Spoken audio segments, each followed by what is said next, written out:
আসসালামু আলাইকুম। আমি নোবেল আহমেদ বাঁধন। আসসালামু আলাইকুম। আমি আব্দুল্লাহ আল মেহেদি অপূর্ব। থেরাপ জাভা ফেস্ট 2024 এর আজকে প্রজেক্ট ডেমনস্ট্রেশনে আমরা টিম সাস্টার নোটস শুরু করছি আমাদের প্রজেক্ট ডেমনস্ট্রেশন। Project idea. আমরা আমাদের গ্রামীণ কৃষকদের দেখতে পাই ওনারা দিনরাত পরিশ্রম করে কৃষিপণ্য উৎপাদন করেন, কিন্তু ওনাদের অনেক কম দামে দেখা যায় যে কৃষিপণ্য বিক্রি করতে হয়। অথচ যখন কৃষিপণ্যগুলো শহরে কিংবা মফস্বল শহরে আসে, কৃষিপণ্যগুলোর দাম অত্যধিক পরিমাণে বেড়ে যায়। অথচ ওনারা অনেক কম দামে সেটা থার্ড পার্টির মাধ্যমে বিক্রি করেন। তো ওনারা যদি এই সমস্যার সমাধানে আমাদের এই প্রজেক্টের মাধ্যমে কৃষিপণ্য সরাসরি ক্রেতাদের কাছে বিক্রি করতে পারেন, তাহলে ওনারা ন্যায্য দাম পাবেন আমরা আশা করি। প্রজেক্টের কি পয়েন্টস: প্রথমে রেজিস্ট্রেশন। এজেন্টস, ফার্মার্স এবং বায়ার্স ওনারা প্রত্যেকেই নিজেদের মতো রেজিস্ট্রেশন করতে পারবেন। এজেন্টসের কাজটি আমরা পরবর্তীতে দেখব যখন আমরা প্রজেক্ট ডেমনস্ট্রেশন করব। Direct selling opportunity for farmers. Farmers অবশ্যই ডিরেক্ট সেল করতে পারবেন ওনার কৃষি পণ্যগুলো। বায়ার একটি পণ্য কেনার পর উনি ফিডব্যাক দিতে পারবেন এবং উনি ট্রানজ্যাকশন সম্পন্ন করতে পারবেন আমাদের এই ওয়েবসাইটের মাধ্যমে। আমরা এআই ইন্টিগ্রেশন করেছি, যেখানে ফার্মার বিভিন্ন ধরনের সহযোগিতা নিতে পারবেন। ওপেন এআই এপিআর মাধ্যমে আমাদের এই এআই ইন্টিগ্রেশন সম্পন্ন হয়েছে। ফার্মার মেসেজিং এর মাধ্যমে অথবা বায়ার মেসেজিং এর মাধ্যমে সরাসরি কমিউনিকেশন করতে পারবেন। বায়ার হোম ডেলিভারি নিতে পারবেন এবং ওনার প্রোডাক্টটি ট্র্যাক করতে পারবেন। এবার আমরা আমাদের প্রজেক্ট ডেমনস্ট্রেশন পার্টে চলে এসেছি। তো আমরা আমাদের সরাসরি প্রজেক্টে চলে যাচ্ছি। এটা হচ্ছে আমাদের প্রজেক্ট। এটার ডিজাইনটাকে আমরা মোটামুটি কালারফুল রাখার চেষ্টা করেছি, যাতে সবাই স্বাচ্ছন্দ্য বোধ করে, এবং ইউজার ফ্রেন্ডলি রাখার চেষ্টা করেছি। তো এবার আমরা আমাদের সাইন আপ পেজে যাব, একটি নতুন অ্যাকাউন্ট খুলব। তো এখানে আমরা ইমেল দিয়ে একটি নতুন অ্যাকাউন্ট খুলব। প্রথমে আমরা ইউজার নেম দিব, একটি ইউজার নেম। তারপরে আমরা একটি ইমেল দিব। ইমেলে জেডব্লিউটি অথেন্টিকেশনের মাধ্যমে আমরা ইমেলটি ভেরিফাই করে নিব। এবার আমরা পাসওয়ার্ড দিয়ে নিব একটা। আর প্রথমে আমরা ফার্মার হিসেবে একটি অ্যাকাউন্ট খুলছি। এবার আমার ইমেল চেক করলে আমরা দেখব যে একটি ইমেল, ভেরিফিকেশন ইমেল চলে এসেছে। একটি ওটিপি পাঠানো হয়েছে। এবার সেই ওটিপির মাধ্যমে ইমেল ভেরিফাই করার মাধ্যমে আমরা একটি নতুন অ্যাকাউন্ট খুলব।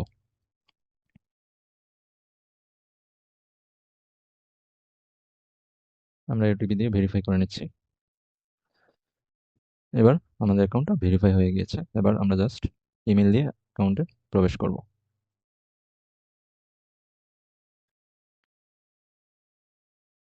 ফার্মার,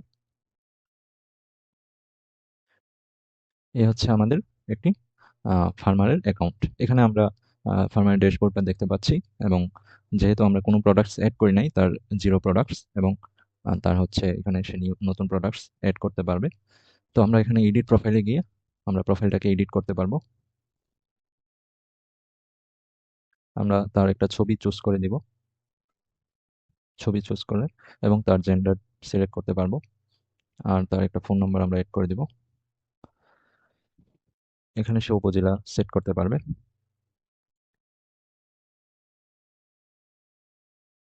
এবং সে তার যাবতীয় তথ্য দিয়ে একটি অ্যাকাউন্ট, পরিপূর্ণ অ্যাকাউন্ট তৈরি করতে পারবে। এবার আমরা তার আবার ড্যাশবোর্ডে চলে আসব। তো এই ছিল আমাদের ফার্মারের অ্যাকাউন্ট তৈরি করা। আমাদের সময় স্বল্পতার জন্য আমরা একটি পূর্ব থেকে তৈরি করা অ্যাকাউন্টে আমরা সাইন ইন করব, যাতে করে আমাদের প্রোডাক্টস, ডেলিভারি এবং add new products, manage products, এই জিনিসগুলো আমরা সহজে দেখাতে পারি। তাই এখন আমরা আমাদের পূর্ব থেকে একটি ফার্মার অ্যাকাউন্ট তৈরি করা আছে, সেটাতে আমরা সাইন ইন করব সময় স্বল্পতার জন্য।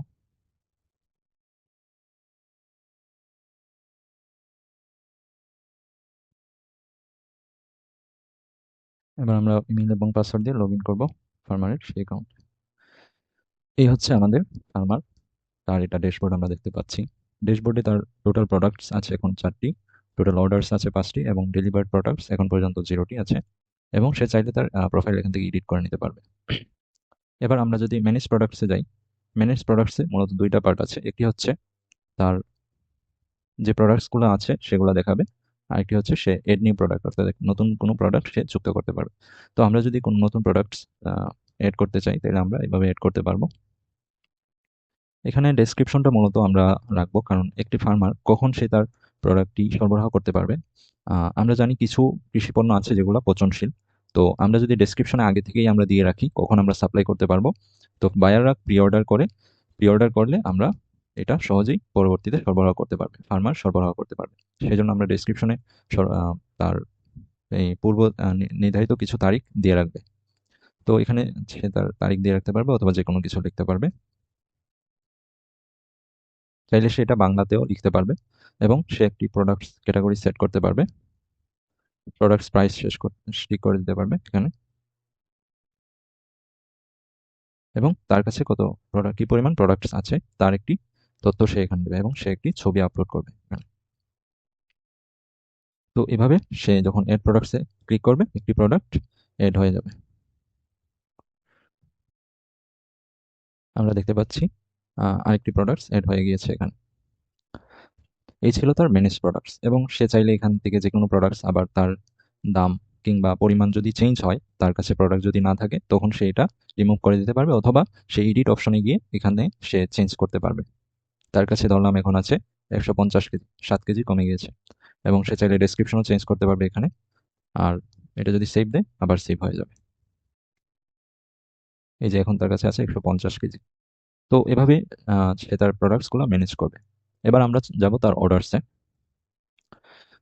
অর্ডার্স অর্ডার্সে সে হচ্ছে তার কি পরিমাণ প্রোডাক্টস অর্ডার্স আছে সেটা সে এখানে দেখতে পারবে, এবং সে হচ্ছে যে কোনো অর্ডার্স এখানে সার্চ করতে পারবে।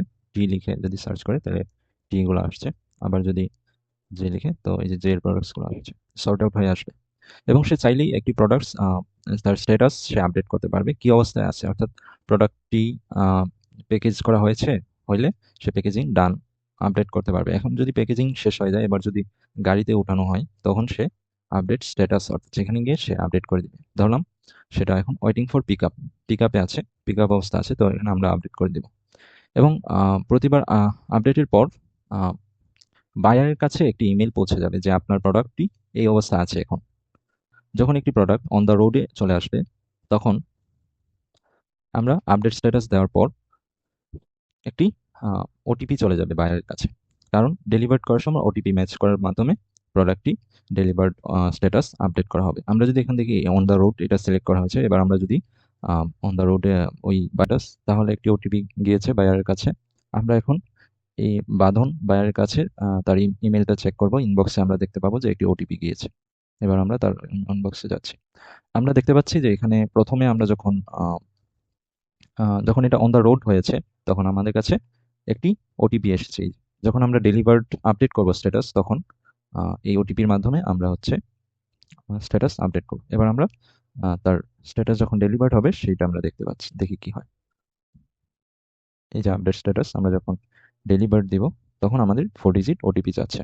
তো আমরা ওটিপিটা আবার দেখে নিই, TY84। তো এখন আমরা ওটিপি দেওয়ার মাধ্যমে এটার স্ট্যাটাস ডেলিভার্ড করে দিব।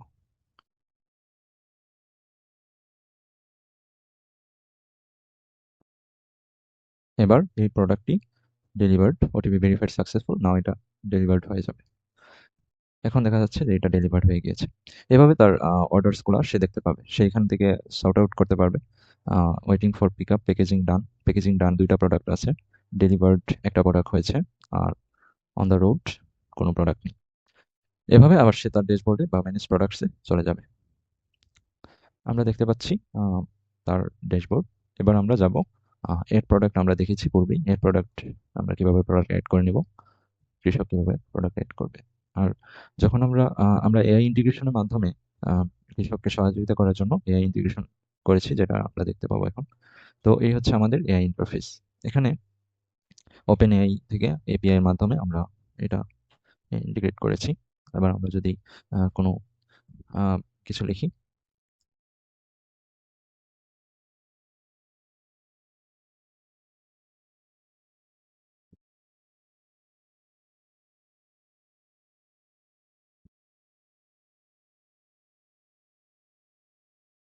আমরা একটি প্রম্পট দিলাম। এবার যদি আমরা এন্টার দিই, তো আমাদের কাছে সে একটি এই রেসপন্স দেবে। এই হচ্ছে আমাদের সেই response. Sure, there are some tips: proper harvesting, proper storage, handle your crops with care. তো এভাবে আমরা চ্যাট কন্টিনিউ করতে পারবো। আর যদি আমাদের কোনো স্পেসিফিক একটি কোয়েরি থাকে, তো আমরা এখানে একটি স্পেসিফিক কোয়েরি করে সেটা আমরা নিয়ে যেতে পারবো। একটু বড় ধরনের কোয়েরি করে সেটা থেকে আমরা রিপ্লাই প্রিন্ট করে নিয়ে যেতে পারবো বা প্রিন্টটা আমরা পাঠিয়ে দিতে পারবো। যেমন আমি যদি একটি প্রম্পট লিখি,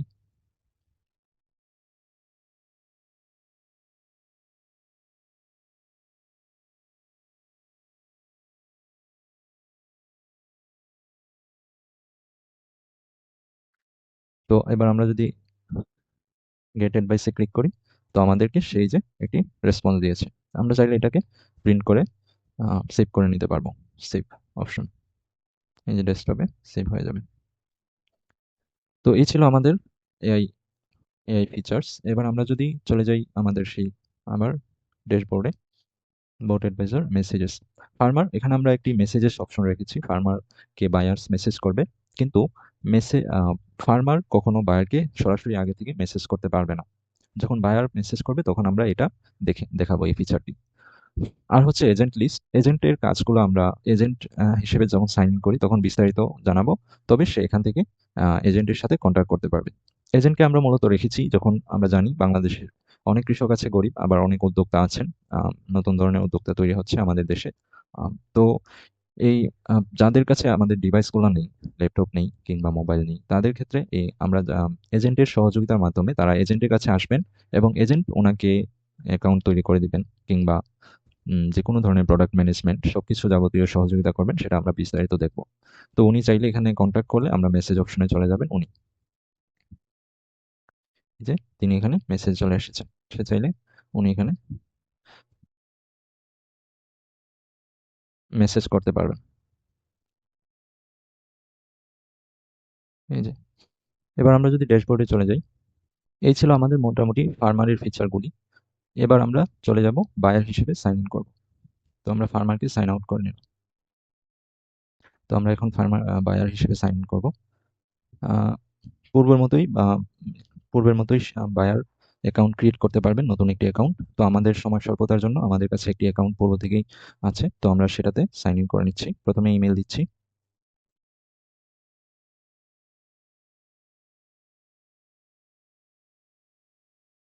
আমরা বায়ার হিসেবে সাইন ইন করবো, রোল।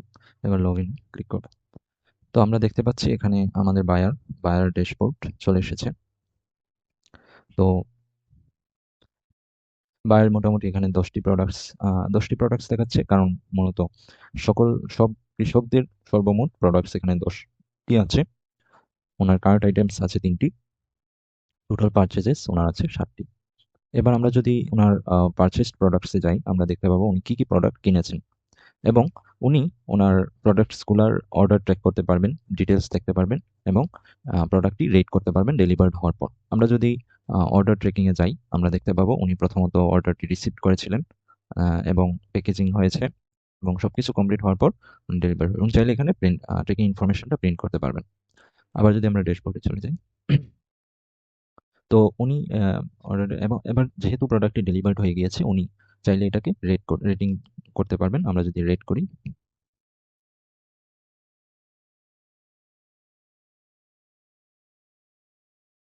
এবার প্রোডাক্টটি rating has been submitted successfully, অর্থাৎ সাকসেসফুলি আমাদের রেটিং করা হয়েছে। তো তিনি চাইলে এখান থেকে আবার ডিটেলসও দেখতে পাবেন কি কি করা হয়েছে।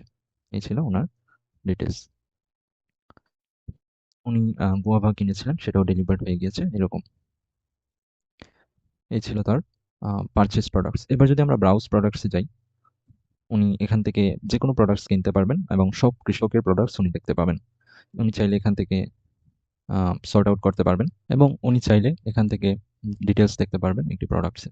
তো আমরা যদি ডিটেলস দেখি, যে আহ, তার দাম, রেটিংস, এবং ক্যাটাগরি দেখতে পাচ্ছি, 150 কেজি আছে, এবং সেলারের সবকিছু আমরা দেখতে পাচ্ছি। তিনি চাইলে এখানে বাই প্রোডাক্টের মাধ্যমে তিনি প্রোডাক্টটি কিনতে পারবেন। তো আমরা যদি কোয়ান্টিটি সেট করি, এখানে আমরা কোয়ান্টিটি সেট করতে পারবো 2 কেজি, 2 সেট করলাম, এবং সে যদি আমার লোকেশনে, সেলার যদি আমার লোকেশনে পাঠান, তাহলে একটি এক্সট্রা খরচ আমার এখানে অ্যাড হবে। আর যদি আমি নিয়ে আসি ফার্মারের কাছ থেকে, তাহলে কিছু খরচ কমে যাবে। তো এটা আমরা ধরলাম আমার লোকেশনে, তো আমাদের লোকেশন তখন দিতে হবে, এবং কনফার্ম পারচেজে ক্লিক করব। তো কনফার্ম পারচেজে ক্লিক করার পর আমাদের একটি স্টাইপের মাধ্যমে আমরা একটি পেমেন্ট গেটওয়ে ইমপ্লিমেন্ট করেছি, যেটার মাধ্যমে আমরা পেমেন্ট করতে পারবো। তো আমরা একটা ডেমো কার্ড নাম্বার এবং সেট করেছি এবং একটা সিবিসি। তো এখন আমরা যখন সাবমিট পেমেন্ট দিব, তো আমাদের পেমেন্ট প্রসেসিং হবে এবং পেমেন্ট সাকসেসফুলি পেইড হয়েছে। এবার আমরা যদি পেমেন্ট স্লিপটা ইনস্টল দিই, তাহলে আমরা পেমেন্ট স্লিপটা দেখতে পাবো। পেমেন্ট স্লিপটা আমরা প্রিন্ট করতে পারবো। একটি পেমেন্ট স্লিপ অটো সেভ হয়ে যাবে আমাদের ডেস্কটপে। সেভ করে নিলাম। এখন আমাদের অর্ডারটি সম্পন্ন হয়েছে। আমরা যদি ফার্মারের ইনবক্সটা চেক করি, ফার্মারের কাছে একটি ইমেল পৌঁছে যাবে যে আপনার নতুন একটি অর্ডার এসেছে। এই যে আমাদের নতুন একটি অর্ডার এসেছে, সেটা চলে এসেছে এখানে। অর্ডার আইডি এবং ফার্মারের কাছে একটি ইমেল চলে এসেছে। এবার আমরা আবার যাব ব্রাউজ প্রোডাক্টসে। বায়ার এখন বায়ার চাইলে এখান থেকে ফার্মারকে সরাসরি মেসেজে করতে পারবেন। আমরা যে মেসেজিং ফিচারটা রেখেছি, তিনি চাইলে কন্ট্যাক্ট ফার্মারে ক্লিক করলে এই যে খালিদ আজাদ ফার্মার, তো তিনি এখান থেকে মেসেজ পাঠাতে পারবেন।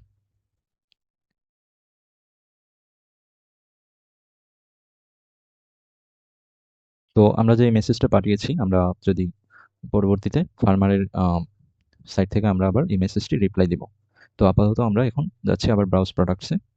তো যখন কন্ট্যাক্ট ফার্মারে ছিলাম, আমরা মেসেজটা পাঠিয়েছি। তো এভাবে তিনি মেসেজগুলো পাঠাতে পারেন এবং সবগুলো প্রোডাক্টস দেখতে পারেন। এবার আমরা চাইলে কার্টে যোগ করতে পারবো বিভিন্ন প্রোডাক্টস, যেমন এড টু কার্ট। এই যে কার্টে সাকসেসফুলি এড হয়েছে, এড টু কার্ট। এবার যদি আমরা কার্টে যাই, তো আমরা কার্টের প্রোডাক্টসগুলি দেখতে পাবো যে এইসব প্রোডাক্টসগুলি কার্টে আছে এবং চাইলে তিনি রিমুভ করতে পারবেন। এবার আমরা তার ড্যাশবোর্ডে যাব। তো আমাদের এই ছিল ব্রাউজ প্রোডাক্টস, কার্ট দেখতে পাবো। এবার বোট অ্যাডভাইজর তিনি চাইলে আবার সেই আগের মতো বোট অ্যাডভাইজর থেকে অ্যাডভাইস নিতে পারেন এবং তিনি মেসেজেস অপশনগুলো দেখতে পারেন, কার সাথে ওনার চ্যাট হয়েছে, কোন কোন ফার্মারের সাথে। তো ফার্মার এখানে একজন আছেন এবং তিনিও এজেন্টের সাথে কন্ট্যাক্ট করতে পারেন যে কোনো দরকারে, যেহেতু এজেন্টও ফার্মারের সাথে যোগাযোগ করতে পারেন। তো যে কোনো সমস্যায় এজেন্টের সাথে যোগাযোগ করলে তখন এজেন্ট ফার্মারের সাথে যোগাযোগ করে ওনার সমস্যা সমাধানের চেষ্টা করবেন। তো এবার যদি আমরা আমাদের ফার্মার বায়ারের সব কিছু আমরা দেখেছি। তো আমরা সাইন আউট করে আমরা ফার্মার হিসেবে আবার ওই মেসেজের রিপ্লাইটা দিব। আমরা যদি দেখি,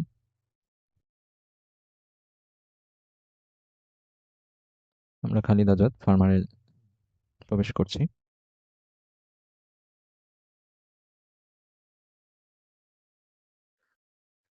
এবার ওনার মেসেজেস অপশনে যাই, মেসেজটি চলে এসেছে।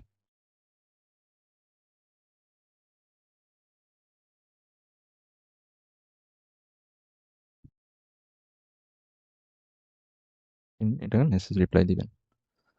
এবার আমরা চলে আসলাম, আহ, আমাদের মেসেজিং ফিচারও দেখানো হয়ে গিয়েছে। এবার আমরা এজেন্টের হিসেবে সাইন ইন করে এজেন্টের একটি নতুন অ্যাকাউন্ট খুলে আমরা দেখে নিব যে এজেন্ট কি কি কাজ করতে পারেন।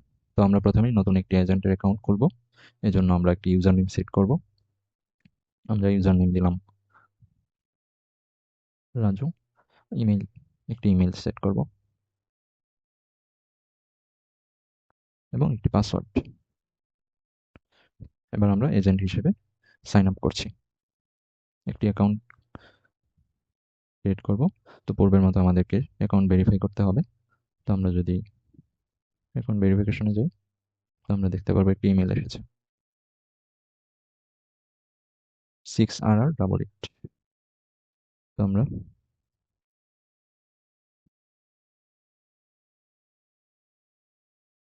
অ্যাকাউন্টটি ভেরিফাই করে আমরা একটি অ্যাকাউন্ট তৈরি হয়ে গেছে আমাদের এজেন্টের অ্যাকাউন্ট। এবার আমরা এজেন্ট হিসেবে সাইন ইন করে নিব।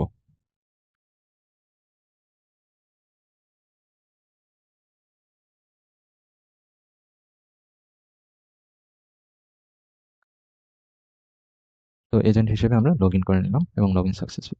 আমরা এখানে দেখতে পাচ্ছি এজেন্টের ড্যাশবোর্ডটি ফাঁকা হয়ে আছে, কারণ আমরা এজেন্ট কখনোই অ্যাক্সেস পাবেন না যতক্ষণ না উনি ওনার কিছু তথ্য দিয়ে পূরণ করেন। যেমন এখানে তিনি এনআইডি কার্ড, ছবি এবং তিনি ওনার সিগনেচার এগুলো ইত্যাদি দেওয়ার মাধ্যমে উনি ওনার প্রোফাইল আপডেট করতে হবে। তারপর আমরা টিম সাস্টার নোটসের কাছে একটি ইমেল আসবে। সেই ইমেলে ওনার তথ্যগুলো আমরা যাচাই বাছাই করার পর উনি অ্যাকাউন্ট তৈরি করতে পারবেন এবং আমরা সেটা পর্যবেক্ষণ রাখবো। তো ওনার নাম, পাসওয়ার্ড এটাই থাকলো। ওনার একটা ছবি আমরা এখান থেকে এড করে নিলাম। ওনার এনআইডি ইমেজ আমরা এখান থেকে একটা ডেমো এনআইডি সেট করে নিলাম এবং ওনার সিগনেচার দিবেন। একটি সিগনেচার উনি এড করলেন এবং ওনার জেন্ডার সেট করবেন, ফোন নাম্বার দিবেন এবং এনআইডি নাম্বার। তো উনি যখন এগুলো আপডেট করবেন একটি ইমেল চলে আসবে টিম সাস্টার নোটসের কাছে।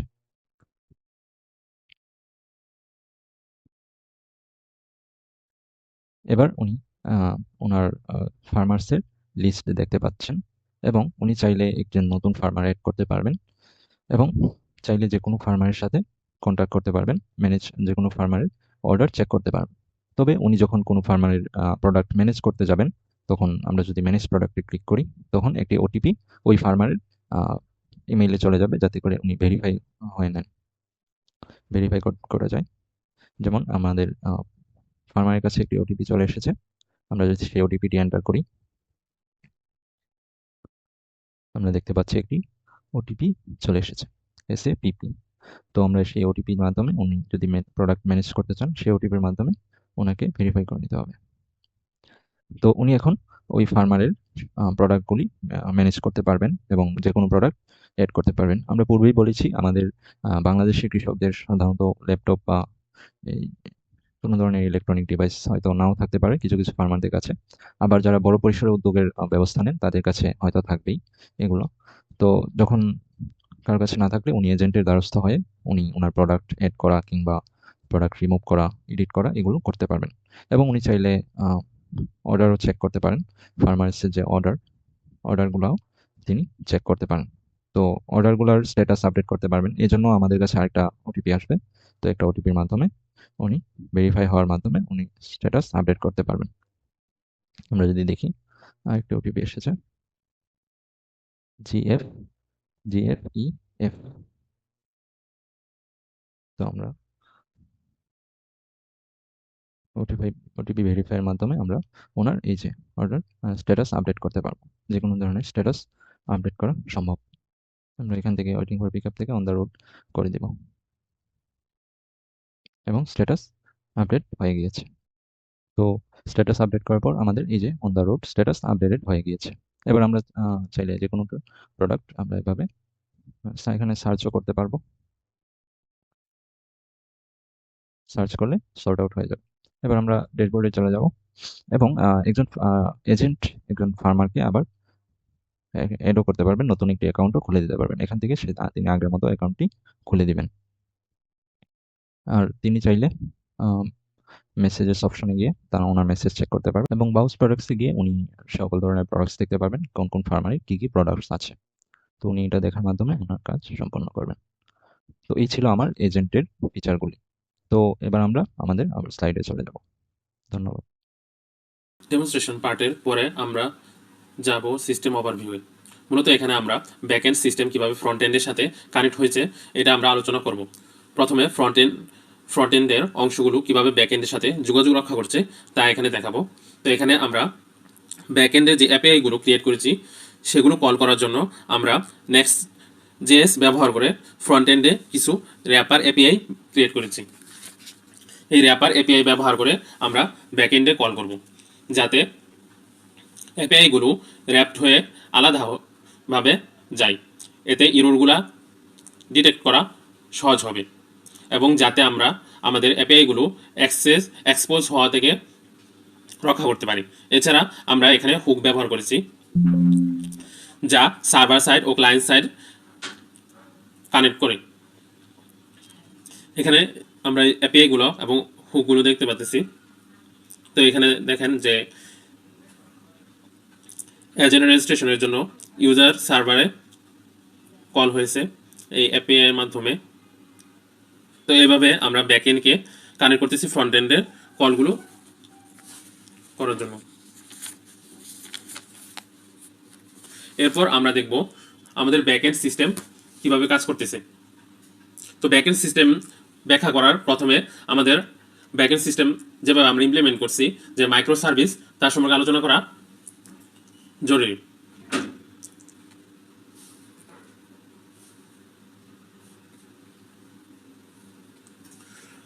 তো বড় মনোলিথিক অ্যাপ্লিকেশনের পরিবর্তে ছোট মডুলার ইউনিটে ভাগ করে কাজ করা, যাতে স্কেলিং, রক্ষণাবেক্ষণ ও আপডেট সহজ হয়, এই সকল উদ্দেশ্যে মূলত মাইক্রো সার্ভিস ব্যবহার করা হয়। তো মাইক্রো সার্ভিসের সুবিধাগুলো যদি সংক্ষেপে আমরা কিছুটা বলি, তো মূলত এই মাইক্রো সার্ভিস আলাদাভাবে তৈরি ও ডিপ্লয় করা যায়, যা ইমপ্লিমেন্টেশন প্রক্রিয়া দ্রুত করে।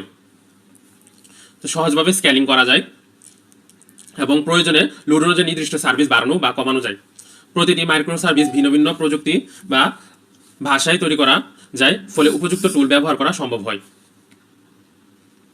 ছোট মাইক্রো সার্ভিসগুলোর পরিবর্তন সহজে এবং দ্রুত ডিপ্লয় করা যায়, ফলে আপডেট ও উন্নয়ন দ্রুত করা যায়। তো এছাড়া আমরা মাইক্রো সার্ভিসের কোডগুলো রিইউজ করতে পারি।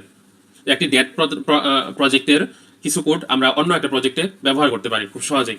যে এখানে আমাদের যে প্রজেক্ট আছে ওই প্রজেক্টের ইউজার সার্ভারটা স্বাভাবিকভাবে আমরা অন্য যে কোনো জায়গায় লগ ইন করার ক্ষেত্রে ব্যবহার করতে পারবো ব্যাকএন্ডে।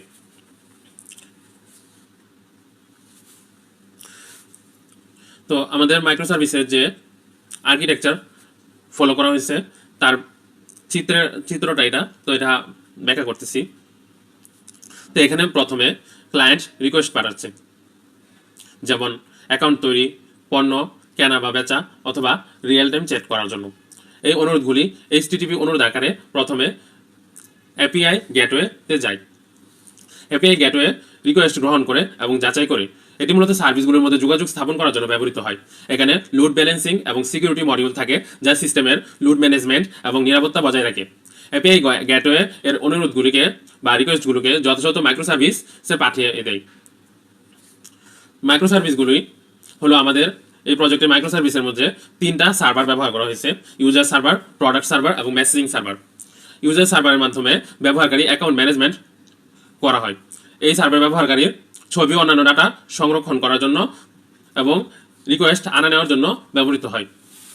তো এখানে উল্লেখ যে আমরা সরাসরি ছবি ডাটাবেজে স্টোর করতে পারি নাই। প্রথমে আমরা ফায়ারবেজ ব্যবহার করে একটি ছবি স্টোর করছি ফায়ারবেজে, তারপর ওই স্টোরেজের লিঙ্কটা আমরা ডাটাবেজে স্টোর করছি। ঠিক একইভাবে প্রোডাক্ট সার্ভারের ক্ষেত্রেও পণ্যের আপলোড বা কেনা বা রেটিং দেওয়া বা ট্র্যাকিং সিস্টেম বা সেলিং ম্যানেজমেন্ট করার কাজগুলো করা হয়। এখানেও ঠিক একইভাবে ইমেজ আপলোডের ক্ষেত্রে আমরা ফায়ারবেজ ব্যবহার করছি। তো মেসেজিং সার্ভার এর মাধ্যমে আমরা রিয়েল টাইম চ্যাটিং সুবিধা ভোগ করতে পারতেছি। তো এখানে বায়ার বা ফার্মারের মধ্যে সরাসরি কমিউনিকেশন এবং ফার্মার, বায়ার এবং এজেন্টের মধ্যে সরাসরি কমিউনিকেশন করা যাচ্ছে।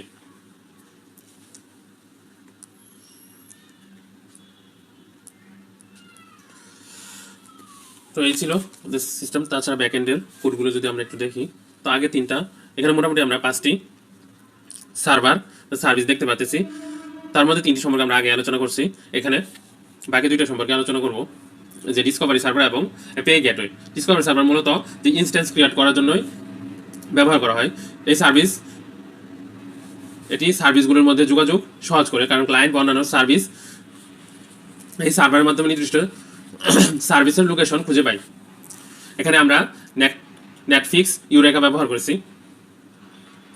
আর API গেটওয়ে হলো একটি প্রবেশদ্বার, যা বিভিন্ন মাইক্রো সার্ভিসের জন্য একক এন্ট্রি পয়েন্ট হিসেবে কাজ করে। এটি request routing, load balancing, authentication এবং নিরাপত্তা নিশ্চিত করে।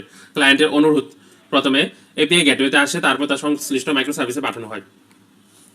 এই ডায়াগ্রামে আমরা সংক্ষেপে JWT অথেন্টিকেশনের ধাপগুলো আলোচনা করব। আমরা আমাদের প্রজেক্টে JWT অথেন্টিকেশনও ইমপ্লিমেন্ট করতে সক্ষম হয়েছি।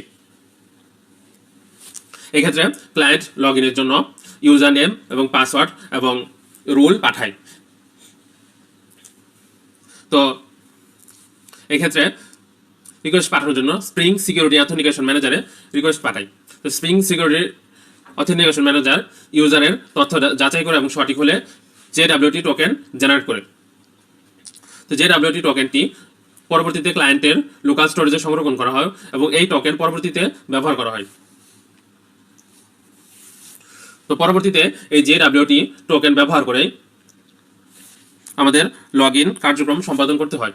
যেমন ক্লায়েন্ট যখন সার্ভার থেকে রিসোর্সে অ্যাক্সেস চায় তখন সেই JWT টোকেন অথরাইজেশন হেডার হিসেবে পাঠানো হয়। API gateway JWT token check করে এবং চেক করার জন্য JWT ফিল্টারে ব্যবহার করে এবং টোকেন ভ্যালিড হলে ক্লায়েন্টকে সার্ভার রিসোর্স অ্যাক্সেস দেয়। এ পর্যায়ে আমরা কি কি টেকনোলজিস ব্যবহার করেছি তা উল্লেখ করব। তো ফ্রন্ট এন্ডের জন্য আমরা নেক্সট.js ব্যবহার করেছি এবং ব্যাক এন্ডের জন্য আমরা জাভা স্প্রিং বোর্ড ব্যবহার করেছি। মূলত আমরা মাইক্রো সার্ভিস ইমপ্লিমেন্ট করার জন্য spring cloud, Netflix, Eureka, spring cloud gateway এগুলো ব্যবহার করেছি। এখানে spring cloud gateway many API গেটওয়ের জন্য ব্যবহার করা হয়েছে। এছাড়া সিকিউরিটির জন্য আমরা স্প্রিং সিকিউরিটি ব্যবহার করেছি এবং রিয়েল টাইম মেসেজিং অ্যাপের সুবিধা পাওয়ার জন্য ওয়েব সকেট ব্যবহার করেছি এবং মেইল সার্ভিসিং এর জন্য স্প্রিং এর যে মেইল সার্ভিস আছে তাই ব্যবহার করেছি এবং ডাটাবেস স্টোরেজের জন্য আমরা ইমেজ স্টোরের জন্য ফায়ারবেস ব্যবহার করেছি, যা আগে আলোচনা করা হয়েছে, এবং অন্যান্য ডাটা স্টোর করার জন্য মঙ্গোডিবি ডাটাবেস ব্যবহার করেছি। সিএসএস ফ্রেমওয়ার্ক এবং ডিজাইন টুলস হিসেবে আমরা ব্যবহার করেছি টলিন্ডের সিএসএস এবং ডিজাইন টুল ক্যানভা। ক্যানভার মাধ্যমে আমরা বিভিন্ন ধরনের ইমেজ জেনারেট করেছি, যেগুলা পরবর্তীতে যেমন আমাদের যে লোগো ওটা ক্যানভা ব্যবহার করে করা হয়েছে। এছাড়া ক্রিয়েটিভিটি বেসড ফিচার যেমন এআই রিলেটেড যেগুলো আছে ওইগুলোর জন্য আমরা জিপিটি 3.5 টার্বো ব্যবহার করেছি। তো এক্ষেত্রে আমরা গিটহাব স্টুডেন্ট ডেভেলপমেন্ট প্যাক এর সহায়তায় অ্যাজিওরের মাধ্যমে এই ফিচারটি ইমপ্লিমেন্ট করতে সক্ষম হয়েছি এবং পেমেন্ট গেটওয়ের জন্য আমরা স্ট্রিপ ব্যবহার করেছি। অথেন্টিকেশনের বিষয়ে যে আলোচনা পূর্বে হয়েছে, তো এখানে আমরা JWT বেসড অথেন্টিকেশন ব্যবহার করেছি এবং ক্লাউড ডিপ্লয়মেন্টের জন্য আমরা ভার্সেল এবং রেলওয়ে এর সাহায্য নিয়েছি। এ পর্যায়ে আমরা কোডের স্ট্রাকচারটা একটু আলোচনা করব।